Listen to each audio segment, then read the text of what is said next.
All right, hello wine-drinking people. Time for more of what I've had to drink yesterday. And the great thing about this job, you never know who's going to walk through the back door, the front door, any door for that matter here at the Wine Watch. And, you know, Christopher Cannon just happened to pop in with our friends from Transatlantic. And this is one of the top importers of Spanish wine in the United States of America.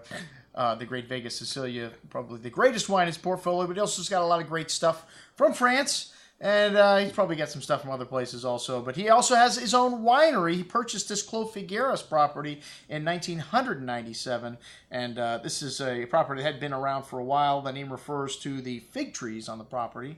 And it was abandoned for 8 years. And they also bought the vineyard next door to it as well. And, you know, he made the wine with Rene Barbier at Clos Morgador. Now it's they got their own winery. They've got Helen Graillot is the winemaker from Croz's Hermitage, and they're making some great wines. So Priorat, one of my favorite areas of Spain. I'll never forget my visit there. Very picturesque. The vineyard's very steep, and the soil type there, very unique. That slate, the licoril they have, the wild flowers and herbs that grow in the vineyards. You can smell, you know, that the secondary aromas in the wine, in the surrounding area when you're in the Priorat. Really unique place, and the wines there are very intense. One of the things they get from that high elevation, they're also very high in altitude, is rich concentrated fruit. And we're talking Grenache and Carignan, which are the two old varietals they have planted there, but almost everybody's got a little Cabernet, Syrah, and you know, some other grape varietals planted up there as well. The first one we had was the Clos Figueras Serras del Priorat, and we had the 11 and 12 vintage of this. And this is a more reasonably priced wine, a little younger, more ready to drink on release, a blend of Grenache, Carignan, Syrah, and Cabernet, less maceration time and less oak, making the wine much more approachable. This wine's got a lovely fruity bouquet of black raspberry and blueberry fruits and white pepper and violet floral notes, dark berry and plum fruit on the tongue with silky smooth tan. It's very round and ripe, pretty violet floral aromas and the whiff of that slate-like mineral nuance. Very fresh wine here. A nice little entry to the Priorat, very drinkable.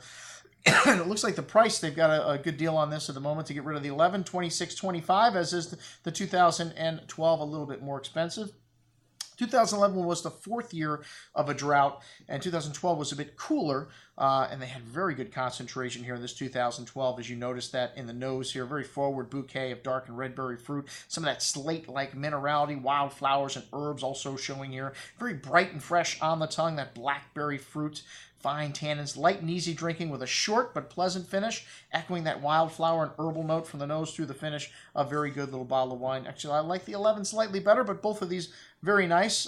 Foray into the Priorat. The Clos Figueras Font de la Figuera is 2010 vintage, and this is initially a young wine made the same blend as the Sierras, but a little longer maceration time, and sees a little bit of sees all French oak, a little bit more oak here.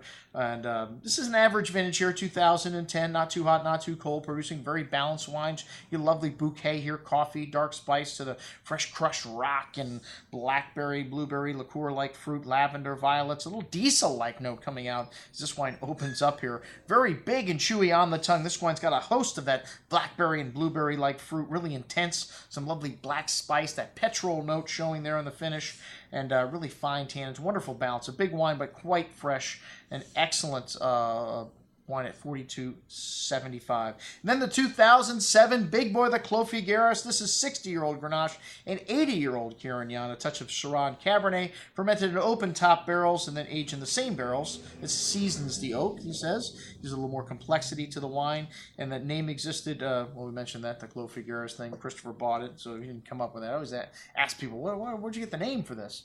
Hey, it means area of fig trees surrounded by walls. Okay. Very exciting. No, like I said, he bought the property and make up the name here. And these vineyards are all naturally farmed also. Something people ask me all the time. Do you have any organic wines? Do you have any biodynamic wines?